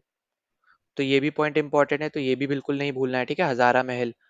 फिर इनके टाइम पीरियड पे ना यहाँ पे 8 स्कॉलर्स हुआ करते थे, जिसमें से तेनाली राम भी यहाँ पे एक थे, ठीक है, तो वो भी आपको यहाँ पे याद रखना है, पर नंबर याद रख लो 8 स्कॉलर्स, ठीक है, जिनको क्या बोलते थे यहाँ पे, अष्ट दिग्गजास बोलते थे, ठीक है, तो यहाँ पे ये याद रखना इनको 8 स्कॉलर्स को क्या बोलते थे, ठीक है। बाकी यहाँ पे कौन थे वो हम धीरे धीरे डिस्कस करेंगे आने वाले क्वेश्चंस में। अभी के लिए इतना याद रख लो, ये सिंपल से यहाँ पे सारी चीजें हमने यहाँ पे डिस्कस की है, ये आपको बिल्कुल भी नहीं भूलनी है, ठीक है। फिर एट्थ क्वेश्चन देखो आपको क्या बोल रहा है, एट्थ क्वेश्चन आपको बोल रहा है यहाँ पे कि कौन सी बैटल ने डिस्ट्रॉय कर दिया था यहाँ पे विजयनगर एम्पायर को, ठीक है, विजयनगर एम्पायर कौन सी बैटल के थ्रू यहाँ पे कंप्लीटली डिस्ट्रॉय हो गया था। तो ये आपसे पूछा जा रहा है, इसका नाम है यहाँ पे बैटल ऑफ टालीकोटा, जिसको हम लोग दूसरे नाम से भी जानते हैं, दूसरा नाम क्या है यहाँ पे, राक्षसी तंगड़ी, ठीक है, राक्षसी तंगड़ी नाम से भी हम लोग यहाँ पे इस बैटल को जानते हैं, तो ये भी आपको बिल्कुल नहीं भूलनी है, ठीक है, तो ये इंपॉर्टेंट रहेगा। और जब यहाँ पे लड़ाई हो रही थी उस टाइम पे विजयनगर एम्पायर को लीड कौन कर रहा था, तो वो आपसे अगर पूछे तो वो थे आपके यहाँ पे रामा राया, जो कि अराईवीडू डायनेस्टी से थे, क्योंकि ऑब्वियस सी बात है आपकी लास्ट डायनेस्टी थी आपकी अराईवीडू। तो अगर यहाँ पे खत्म हुआ होगा विजयनगर एम्पायर, तो आपकी अराईवीडू डायनेस्टी का ही कोई यहाँ पे रूलर रहा होगा, ठीक है। तो ये छोटे-छोटे पॉइंट थे आपको यहाँ पे याद रखना है। अब देखो यहाँ पे इंपॉर्टेंट क्या है, इंपॉर्टेंट ये नहीं है कि आपकी यहाँ पे कौन लड़ रहा था, ठीक है, वो आपसे पूछा जा सकता है, जरूर पूछा जा सकता है, इसमें कोई डाउट नहीं है। इंपॉर्टेंट है बैटल कौन सी थी, नाम क्या है, ये पूछा जाएगा, और कौन से रिवर के बैंक्स पे लड़ी गई थी, तो वो भी याद रखना, कृष्णा रिवर के बैंक्स पे लड़ी गई है, ठीक है, कृष्णा रिवर के बैंक्स पे लड़ी गई है जो लड़ाई लड़ी गई है। अब यहाँ पे और क्या इंपॉर्टेंट है ये आपको समझना है कि विजयनगर अंपायर अकेला लड़ रहा था 5 आपके सल्तनत से, ठीक है, 5 जो आपकी सल्तनत थी, उन्होंने साथ में एक अलायंस बनाया और उन्होंने फिर अटैक किया था विजयनगर एम्पायर को, ठीक है, तो विजयनगर एम्पायर अकेला लड़ रहा था 5 सल्तनत से। और ये 5 सल्तनत कौन सी थी ये आपको पता होना चाहिए। एक था आपका यहाँ पे बीजापुर, ठीक है, फिर आपका था यहाँ पे बीदार, बीदार, फिर था आपका यहाँ पे अहमदनगर, अहमदनगर, फिर था आपका यहाँ पे बेरार, और लास्ट आपका था यहाँ पे गोलकोंडा, गोलकोंडा, ठीक है। तो ये 5 आपके यहाँ पे सल्तनत थी, ये आपको याद रखना चाहिए सबसे पहले तो। अब देखो यहाँ पे आपसे पूछता है कि इन पांचों जो आपकी सल्तनत है, ये आपसे पूछता है यहाँ पे एग्जामिनर कि इनमें कौन सी डायनेस्टी रूल कर रही थी, है ना, ये पूछा जाता है। तो देखो जो बीजापुर है, बीजापुर में आपको देखने को मिलेगी आदिल शाही डायनेस्टी, आदिल शाही डायनेस्टी। फिर बिदार में आपको देखने को मिलेगी यहाँ पे बारिद शाही, ठीक है, बारिद शाही डायनेस्टी। अहमदनगर में आपको देखने को मिलेगी यहाँ पे निजाम शाही डायनेस्टी, निजाम शाही डायनेस्टी। फिर बेरार में आपको देखने को मिलेगी यहाँ पे इमाद शाही, ठीक है, इमाद शाही। फिर गोलकोंडा में आपको यहाँ पे देखने को मिली थी यहाँ पे कुतुब शाही, ठीक है, कुतुब शाही। अब यहाँ पे आपसे ये पूछा जा सकता है कि यहाँ पे फाउंडर वगैरह आपके यहाँ पे कौन है इस तरीके से। तो याद रखना कि जो गोलकोंडा है जहाँ पे कुतुब शाही डायनेस्टी है, तो यहाँ पे इसका फाउंडर था यहाँ पे कुतुब शाह, ठीक है, कुतुब शाह। बीजापुर का यहाँ पे जो था वो था आपका यहाँ पे, एक सेकेंड, तो ये तो आदिल शाह डायनेस्टी हो गई, इसका यहाँ पे फाउंडर जो आपसे अगर पूछा जाता है तो वो था आपका यहाँ पे यूसुफ आदिल शाह, ठीक है, ये आपको याद रखना है। फिर बीदार का अगर आपसे पूछा जाए तो बीदार है आपका यहाँ पे आमिर अली बारिद। फिर अहमदनगर आपसे पूछा जाए तो इसका आ जाएगा यहाँ पे मालिक अहमद, ठीक है। फिर आपका यहाँ पे बेरार जो है इसका आ जाएगा यहाँ पे उल्ला इमाद शाही, ठीक है। एक सेकेंड दो, यहाँ पे एक चीज उल्टा हो गया है, ठीक है, यहाँ पे ध्यान से सुनना, एक बार वापस बता रहा हूँ, ठीक। तो यहाँ पे आपका यहाँ पे क्या आ जाएगा, यहाँ पे ये है आपकी इमाद शाही, ठीक है, यहाँ पे सही है, ये है आपका इमाद शाही। और यहाँ पे जो ये है इसका रूलर है, इसका नाम है यहाँ पे इमाद शाह, ठीक है, उल्ला इमाद शाह। तो यहाँ पे ये छोटी पॉइंट है जो आपको यहाँ पे याद रख लेना है, इससे रिलेटेड भी तो आपको यहाँ पे जितना भी पूछा जा सकता है यहाँ पे बैटल से रिलेटेड, वो भी हमने यहाँ पे डिस्कस कर लिया इस पर्टिकुलर क्वेश्चन में। नाउ अगले क्वेश्चन पे चलते हैं। तो देखो अगला क्वेश्चन हमसे यहाँ पे पूछा जा रहा है कि under which article we can increase और decrease the area of a state, ठीक है, स्टेट का जो एरिया है उसको हम यहाँ पे इंक्रीज कर सकते हैं या फिर डिक्रीज कर सकते हैं यहाँ पे कौन से आर्टिकल के थ्रू। तो यहाँ पे अपना राइट आंसर हो जाएगा यहाँ पे आर्टिकल नंबर 3, ठीक है। और इस पर्टिकुलर आर्टिकल के लिए आपके पास प्रेसिडेंट की परमिशन होनी चाहिए, तब आप यहाँ पे जाके अपने पार्लियामेंट में आप उसको इंट्रोड्यूस कर सकते हो, ठीक है।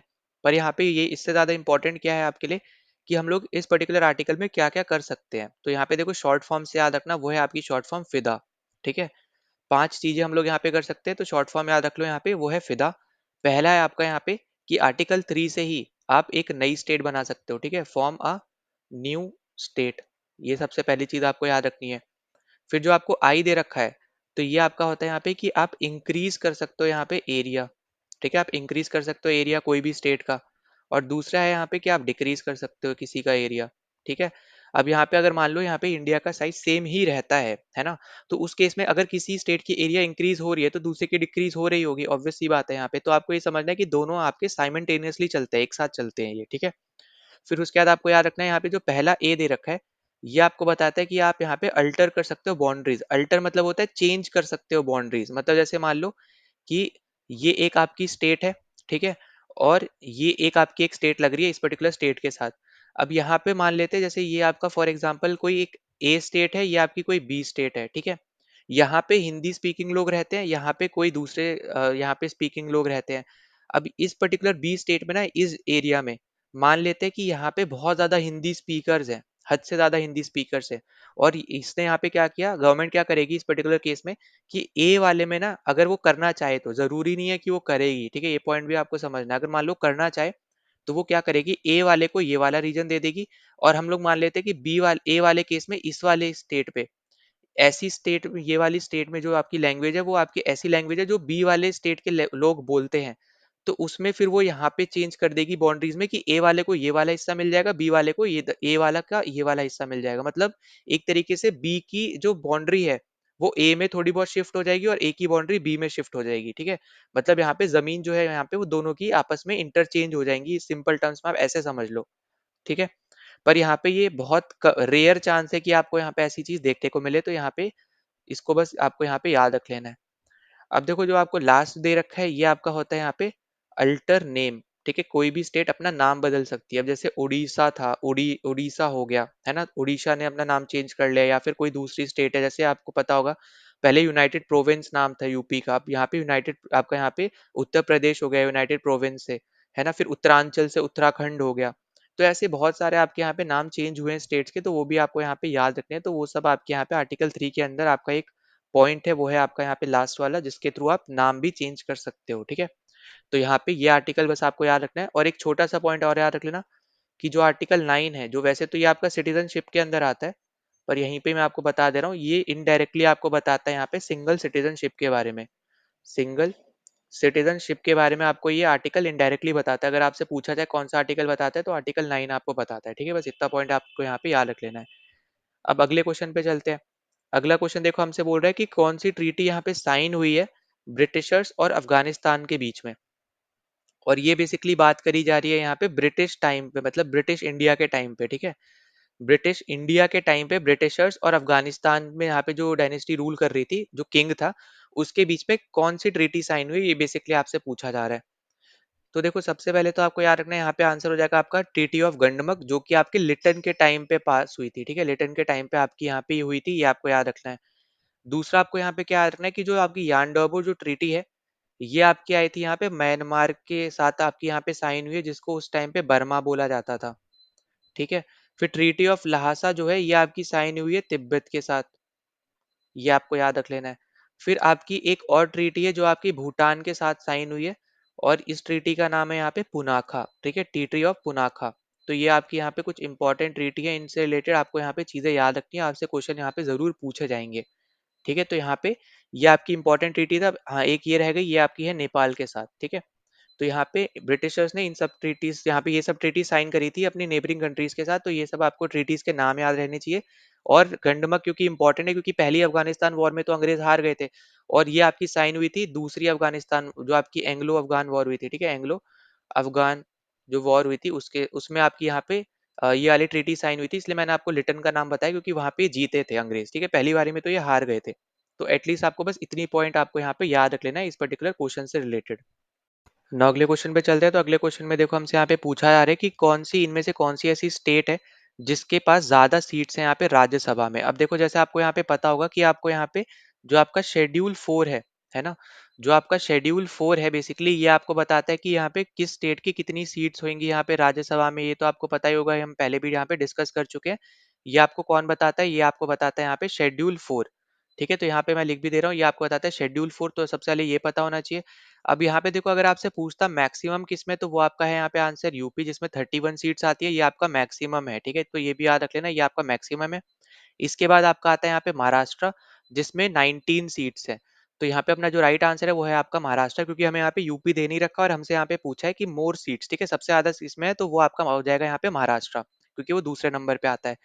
फिर इसके बाद हमें यहाँ पे देखने को मिलता है तमिलनाडु, जिसमें आपको 18 सीट्स देखने को मिलती है। फिर आपका आता है यहाँ पे वेस्ट बंगाल और आपका यहाँ पे बिहार, जिसके अंदर आपको यहाँ पे 16 सीट्स देखने को मिलती है। और आपका फिर आता है कर्नाटका। ठीक है, यहाँ पे एटलीस्ट आपको टॉप 5 तो याद रहने चाहिए। जो आपको यहाँ पे मैंने ये लिखवाया ना, जो अभी तक मैंने आपको बताया, एटलीस्ट आपको ये याद रहने चाहिए। ठीक है, अब देखो एक तरीका और है, यहाँ पे एक तरीके से और क्वेश्चन पूछा जा सकता है। आपको पता होगा कि जो आपके यहाँ पे 7 सिस्टर्स हैं, अगर आपको नहीं पता तो आपको पता होना चाहिए। 7 सिस्टर्स आपके कौन कौन से हैं? अरुणाचल प्रदेश, ठीक है, AR लिख रहा हूँ। फिर है आपका यहाँ पे असम। फिर आपका है यहाँ पे नागालैंड। ठीक है, असम, नागालैंड। फिर आपका आ जाएगा यहाँ पे मिजोरम, मिजोरम। फिर है आपका यहाँ पे मणिपुर। फिर है आपका यहाँ पे मेघालय। और एक आपका आता है यहाँ पे त्रिपुरा। ठीक है, तो ये मिला के आपके कितने हो गए? ये आपके 7 हो गए। तो इन्हीं को हम बोलते हैं बेसिकली यहाँ पे 7 सिस्टर्स। अब अगर आपसे ये पूछा जाए 7 सिस्टर का यहाँ पे वन ब्रदर स्टेट कौन सी है, ठीक है, ब्रदर स्टेट कौन सी है यहाँ पे 7 सिस्टर की, तो उस केस में आपका आंसर क्या हो जाएगा? यहाँ पे आंसर हो जाएगा सिक्किम। ये सब मैं पहले ही आपको यहाँ पे बता भी चुका हूँ। ठीक है, नहीं बताया तो यहाँ पे आप नोट कर सकते हो अब। ठीक है, तो ये आपका है यहाँ पे सिक्किम, तो इसको प्लीज भूलना नहीं। 7 सिस्टर की यहाँ पे वन ब्रदर स्टेट है, वो है यहाँ पे आपकी सिक्किम। अब यहाँ पे जो आपकी ये स्टेट्स आपको मैंने लिखवाई ये 7 सिस्टर्स में, अब इसमें आपसे पूछ सकते हैं कि इन 7 सिस्टर्स में सबसे ज्यादा सीटें राज्यसभा में किसकी हैं। ठीक है, तो यहाँ पे अगर हम सीट्स में बात करते हैं यहाँ पे, तो सबसे ज्यादा सीट्स राज्यसभा में किसकी है 7 सिस्टर्स में, तो उसमें आपका आंसर हो जाएगा असम। ठीक है, तो प्लीज इसके बारे में ध्यान देना। और कितनी सीट है? सब यहाँ पे है 7। और जितनी भी बाकी सब है, ठीक है, रेस्ट जितने भी हैं, उन सब की एक ही सीट है। ठीक है, एक एक सीट है यहाँ पे, मतलब एक अरुणाचल की, एक नागालैंड की, एक मिजोरम की, एक मणिपुर की, इस तरीके से। ठीक है, तो यहाँ पे बिल्कुल भूलना नहीं। अगर आपको 7 सिस्टर्स में पूछा जाए कि सबसे ज्यादा आपकी राज्यसभा में सीट्स किसकी है, तो वो है आपका आंसर असम, जिसकी 7 सीटें हैं। बाकी सब जितनी भी आपको स्टेट दे रखी है, हर एक की एक एक है। ठीक है, तो ये आपके लिए यहाँ पे इंपॉर्टेंट पॉइंट हो जाएगा। अब देखो इसके अलावा आपको यहाँ पे पूछा जा सकता है यहाँ पे कि आपका आंध्र प्रदेश, MP और गुजरात, ठीक है, क्योंकि तीनों की यहाँ पे सिमिलर की स्टेट है, तो आपको ये भी याद रख लेना है। तो ये आपकी यहाँ पे नंबर ऑफ स्टेट्स है 11।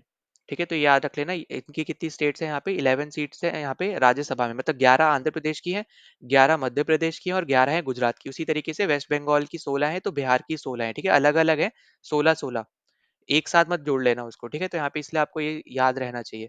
इसके अलावा देखो यहाँ पे जो एक सीट का कौन आपका यहाँ पे जो चीज है, ये आपको याद रखना है कि गोवा की भी अगर आपसे पूछी जाए तो एक ही सीट है।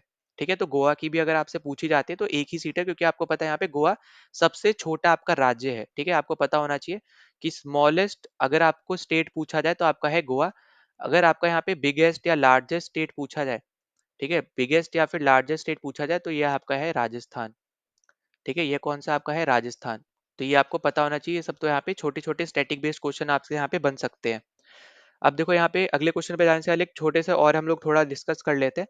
जैसे आपको ना केरला से रिलेटेड पूछ लेता है कभी कभी, तो याद रखना इसमें है 9 सीट्स। ठीक है, 9 सीट्स।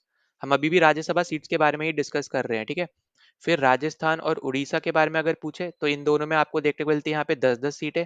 फिर जो आपका झारखंड है, JH से लिख रहा हूँ यहाँ पे, इस पे 6 सीट देखने को मिलती है। फिर आपका आता है यहाँ पे तेलंगाना। फिर इसी में आता है आपका असम। ठीक है, अब असम आगे आपको पता चल गया यहाँ पे कितनी सीटें होंगी। तो यहाँ पे पंजाब के साथ तेलंगाना और असम मिला के नहीं, मतलब अलग अलग आपकी है यहाँ पे 7 7 सीटें। ठीक है, तीनों स्टेट्स की 7 7 7 ऐसे करके सीटें हैं। JNK की आपको देखने को मिलेंगी यहाँ पे 4 सीटें। फिर दिल्ली की अगर हम बात करें, अब देखो दिल्ली आपकी यूटी है, तो इसलिए आपका यहाँ पे इंपॉर्टेंट सिनेरियो आ जाता है। इसकी आपको 3 सीटें देखने को मिलती है राज्यसभा में। ठीक है, तो ये इंपॉर्टेंट है, इसको प्लीज स्टार मार्क कर लेना। फिर आपका यहाँ पे यूके आ जाता है, मतलब उत्तराखंड। ठीक है, यूनाइटेड किंगडम मत समझ लेना। फिर आपका यहाँ पे हिमाचल प्रदेश, इन दोनों में आपकी है 3 3 सीटें। फिर छत्तीसगढ़ और हरियाणा, छत्तीसगढ़ और हरियाणा में है आपकी यहाँ पे 5 5 सीटें। अब देखो एक पॉइंट और इम्पोर्टेंट है जो आपको और समझना है, वो क्या है? वो है आपका कि जो आपकी हरियाणा है ना, और जो आपका पंजाब है, इन दोनों की एक ही कैपिटल है, वो है आपकी यहाँ पे चंडीगढ़। ठीक है, अब आप रेलवे का पेपर दे रहे हो, आरआरबी चंडीगढ़ आप जो भर रहे हो, तो बेसिकली चंडीगढ़ अगर आपकी पोस्टिंग होती है तो वो कैपिटल किसकी है ये आपको पता होना चाहिए। तो वो है आपकी हरियाणा और पंजाब। ठीक है, तो इस टाइप के भी सिंपल सिंपल क्वेश्चन आपको रेलवे पूछता है, तो ये भी पॉइंट आपको यहाँ पे याद रखने हैं। ठीक है, और क्योंकि अभी तो यहाँ पे हरियाणा के इलेक्शन भी हुए हैं, तो इसलिए आपको यहाँ पे ये टॉपिक और भी न्यूज में हो सकता है, तो इससे रिलेटेड भी आपको क्वेश्चन पूछे जा सकते हैं। तो ये पॉइंट भी आपको यहाँ पे याद रख लेना इंपॉर्टेंट है। अब ना अगले क्वेश्चन पे चलते हैं। अब अगला देखो, अगला क्वेश्चन हमसे यहाँ पे बोल रहा है कि रिपब्लिक ऑफ इंडिया में, मतलब इंडिया में एडमिनिस्ट्रेटिव हेड कौन होते हैं यहाँ पे यूटी के। ठीक है, यूनियन टेरिटरीज के एडमिनिस्ट्रेटिव हेड कौन होते हैं। जैसे अगर हम यूनियन में बात करें, अगर हम यहाँ पे यूनियन में बात करते हैं तो एडमिनिस्ट्रेटिव हेड आपके यहाँ पे जो आपकी मतलब हेड, वैसे आपके पीएम हो गए रियल हेड, पर नॉमिनल हेड अगर आप देखोगे तो वो आपके हो गए यहाँ पे प्रेसिडेंट, है ना। इसी तरीके से अगर हम यहाँ पे बात करते हैं स्टेट में, तो यहाँ पे हमें देखने को मिलते हैं सीएम। फिर यहाँ पे हमें क्या देखने को मिलता है, यहाँ हमें देखने को मिलते हैं गवर्नर।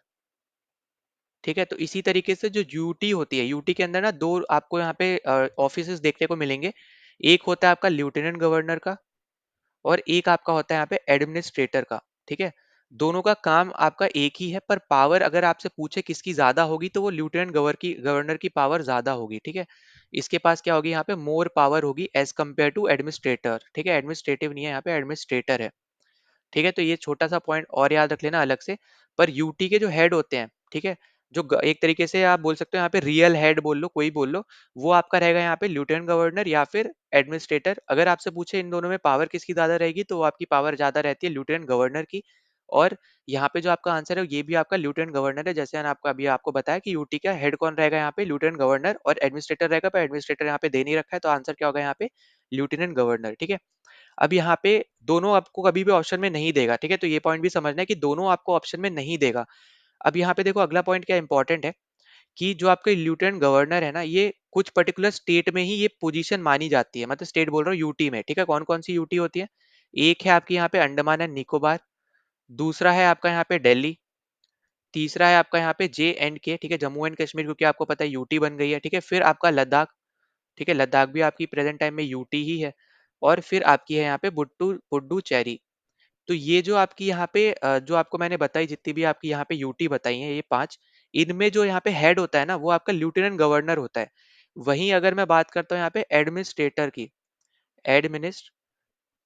की अगर मैं हम लोग यहाँ पे बात कर लेते हैं, तो ये कौन कौन सी आपकी यूटीज में आपको देखने को मिलेगा, तो ये पॉइंट भी याद रखना। तो एडमिनिस्ट्रेटर्स आपको यहाँ पे देखने को मिलता है चंडीगढ़ में। ठीक है, चंडीगढ़ में आपको देखने को मिलते हैं। फिर आपको यहाँ पे ये देखने को मिलते हैं Dadar Dadar and Nagar Haveli, Dadar and Nagar Haveli and Daman and Diu. अब जैसे आपको पता होगा कि पहले यहाँ पे ये दोनों अलग यूटीज हुआ करती थी, पर अभी के टाइम में ये दोनों ही एक ही यूटी में बना दी गई है। मतलब दोनों को जोड़ दिया गया है, अब एक ही यूटी है ये दोनों मिला के। ठीक है, दादर नगर हवेली और दमन एंड दीव अब यहाँ पे एक ही यूटी है। तो अगर आपको ओवरऑल भी यूटी अगर कभी पूछे, तो वो है आपकी यहाँ पे 8। ठीक है, ये हम पहले भी डिस्कस कर चुके हैं। स्टेट आपकी कितनी है, स्टेट है आपकी यहाँ पे 28। हमने यहाँ पे पहले ही वीडियो में डिस्कस किया था, क्योंकि आपका ये क्वेश्चन आ रखा था पहले भी। अब ये तो हो गई आपकी चंडीगढ़ और एक ये। ठीक है, अब एक आपकी बची, वो कौन सी बची है, वो है आपकी लक्षद्वीप। ठीक है, वो है आपके यहाँ पे लक्षद्वीप। और ये भी पॉइंट याद रखना कि जैसे आपके एक से ज्यादा स्टेट का एक गवर्नर हो सकता है, उसी सेम तरीके से एक से ज्यादा यूटी के भी आपका एडमिनिस्ट्रेटर या फिर लेफ्टिनेंट गवर्नर हो सकता है। ठीक है, तो ये पॉइंट इंपॉर्टेंट है कि जो जैसे आपका गवर्नर जो है वो एक से ज्यादा स्टेट का सेम गवर्नर रह सकता है, इसी तरीके से एक जो आपका एडमिनिस्ट्रेटर है वो भी आपका यहाँ पे रह सकता है सेम। ठीक है, जैसे अगर प्रेजेंट टाइम में अगर आप देखोगे एडमिनिस्ट्रेटर के केस में, तो आपके जो प्रफुल्ल खोड़ा पटेल है, ठीक है, प्रफुल्ल पटेल आप याद रख लो। ठीक है, प्रफुल्ल पटेल जो है वो आपके एडमिनिस्ट्रेटर हैं यहाँ पे Dadar Nagar Haveli and Daman and Diu के भी, और साथ ही साथ लक्षद्वीप के भी।